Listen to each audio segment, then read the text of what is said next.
Assalamualaikum and hai semua. Hari ni saya nak cerita sikit pasal latar belakang kes rasuah Rosmah Mansor. Okey, beliau ni isteri kepada seorang bekas Perdana Menteri Malaysia.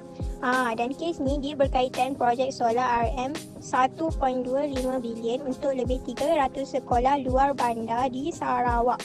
Tapi Rosmah ni didakwa terima rasuah RM 6.5 juta daripada syarikat Jepat Holding antara tahun 2016 hingga 2017.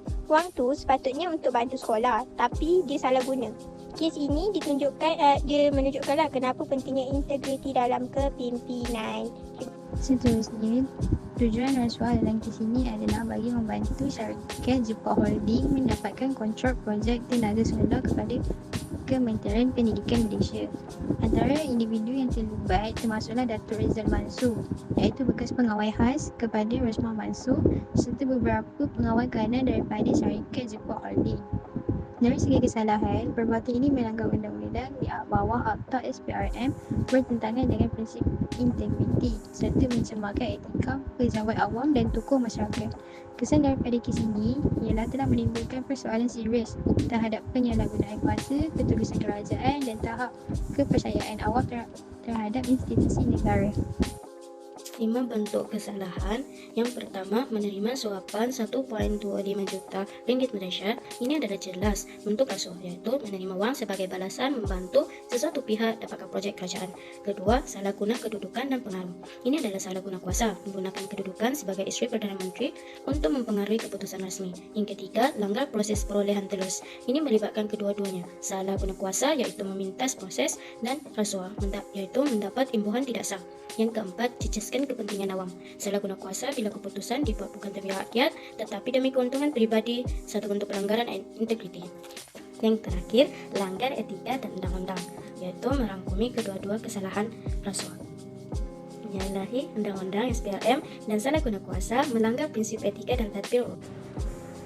Seterusnya, kesan terhadap individu ialah hilang kebebasan, nama baik tercemar, kehilangan peluang pekerjaan, tekanan emosi dan mental, dan terakhir ialah aset dan harta disita. Kesan rasuah terhadap masyarakat.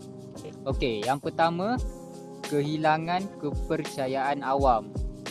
Yang kedua, kualiti perkhidmatan merosot.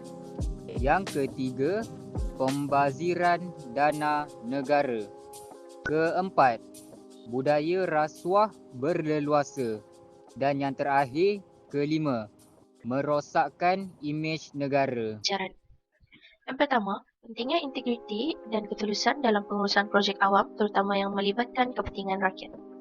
Yang kedua, rasuah ni perlu ditolak dalam apa jua bentuk kerana kesannya buruk kepada individu dan masyarakat. Yang ketiga, sistem pemantauan dan audit kerajaan ini perlu diperkukuh bagi menghilangkan penyalahgunaan kuasa.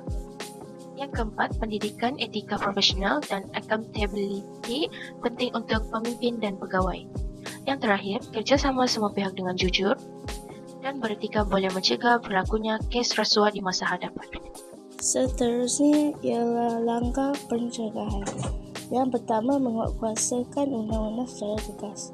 Hukuman berat perlu dikenakan tanpa pilih kasih terhadap pesalah rasuah. Yang kedua, memperkukuh sistem pemantau dan audit. Proses kewangan perolehan dan pelaksanaan projek perlu diawasi secara berkala dan terus. Yang ketiga, meningkatkan pendidikan integriti dan etika. Latihan dan kesedaran tentang integriti perlu diberi kepada pemimpin, penjawat awam dan pelajar. Yang keempat, menggalakkan perlindungan kepada pemberi maklumat, whistleblower. Individu yang dilaporkan salah laku perlu dilindungi untuk galakkan pendedahan rasuah.